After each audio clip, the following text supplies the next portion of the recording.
Prédios muito antigos não têm AVCB e eles podem estar correndo um grande risco. Um condomínio aqui em São Paulo, ali perto da 25 de março, aquele buchicho de lojista, um monte de lugar de armazenamento de mercadoria, uma muvuca total, um condomínio lá bem antigo, eles querem regularizar o AVCB do prédio, né? Tem notícias aí de um prédio há pouco tempo atrás que pegou fogo e detonou os vizinhos, né? Então a preocupação, porque eles armazenam, tem estoque de lojas, tem outras lojas lá dentro, tem pessoal transitando, eles enchem de coisa naqueles prédios antigos ali na 25 de março, naquela região. E são prédios antigos. E para regularizar, o bombeiro pediu nada mais, nada menos do que hidrantes e mangueiras de hidrante, né? Qual o problema do hidrante? Você precisa ter um reservatório de água grande, bem maior do que a capacidade que tem no prédio atual, porque são prédios antigos. E aí surgiu o dilema da turma, do condomínio. E foi por isso que eu fiz essa vistoria hoje e estou contando para você os detalhes aí dessa vistoria. Qual que é o dilema deles? Poxa, esse reservatório de água, 10 mil litros que o bombeiro pediu, aguenta o prédio? A estrutura do prédio suporta uma carga de 10 toneladas? Essa é a dúvida deles. Não é o problema de regularizar o AVCB, é o problema de conseguir colocar uma caixa d'água lá em cima, na cobertura, e o prédio aguentar. Então a gente foi lá para fazer uma análise disso daí. O que você precisa ver aí no seu prédio se você quer regularizar o AVCB e você não tem um reservatório de água para isso? Você precisa ver, a primeira coisa é o local, onde que você pode colocar ou fazer um reservatório. Normalmente é na cobertura.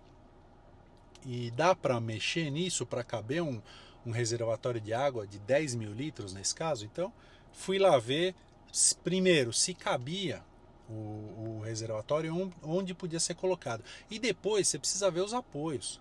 O que vai suportar essa carga toda? Tem pilares, pilar de concreto armado, estrutura metálica. Então a gente foi lá ver onde que estão os pilares, se tem lajes, vigas e mais do que isso, do que a condição estrutural, a condição física. Como que está o estado de conservação do concreto armado, da armadura ao longo desses anos? São prédios muito antigos, né? Então você tem que ver o aspecto visual aí, como que estava a viga de concreto, se tem armação exposta ou não, e tentar entender. Muitos lugares é alvenaria com revestimento, então você não sabe exatamente onde está o pilar, né? Isso precisa ser analisado. Então o que ficou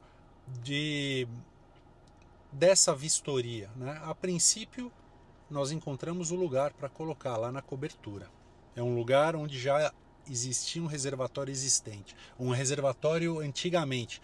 Eles tiraram o reservatório antigo, que tinha problemas de vazamento, um monte de coisa, e colocaram duas caixas d'água menores ali. E nesse lugar dá para instalar um reservatório maior. Como eles vão levar lá para cima, essa é uma segunda etapa. Mas antes disso, vai ter que fazer a análise desse concreto. Saber que tipo de armação tem nas vigas, como que está esse concreto e aonde que está essa estrutura de concreto, onde que tem os pilares, quais são os tamanhos dos pilares. A gente fazer um croquis da estrutura para o calculista validar esse suporte dos reservatórios, tá? Só com isso daí, com essa análise, a gente pode apresentar solução para o prédio. Então, o que ficou para esse condomínio aí? Nós vamos fazer toda a pesquisa da estrutura do prédio, né? O lugar já tem, só que a gente precisa saber como que estão os pilares, os tamanhos, qual que é a armação aí desses pilares, vigas e laje, as condições desse concreto, da armação, e o calculista valida a carga. E com isso daí, eles podem fazer um projeto para colocar um reservatório lá em cima. Então foi essa a vistoria de hoje no centro da cidade, num prédio muito antigo e bacana. numa região muvuca total ali perto da 25 de março, que eu e um colega meu calculista, a gente fez a vistoria para ajudar a turma do condomínio lá a resolver, a tirar o AVCB e regularizar de uma vez por todas a situação do prédio. Tá? Então, se você tem esse mesmo problema no teu prédio, você está regularizando o AVCB, você tem que fazer essa análise aí da estrutura. Se você precisa de um reservatório de água maior do que você tem atualmente, precisa saber se o prédio aguenta o que esse reservatório que o bombeiro está pedindo. Tá bom? Se você curtiu esse vídeo, dá um like aqui embaixo. Se você não está inscrito ainda, considera se inscrever no canal Marco Meneghetti, Investidor Construtor, e a gente se vê no próximo vídeo. Beleza? Forte abraço!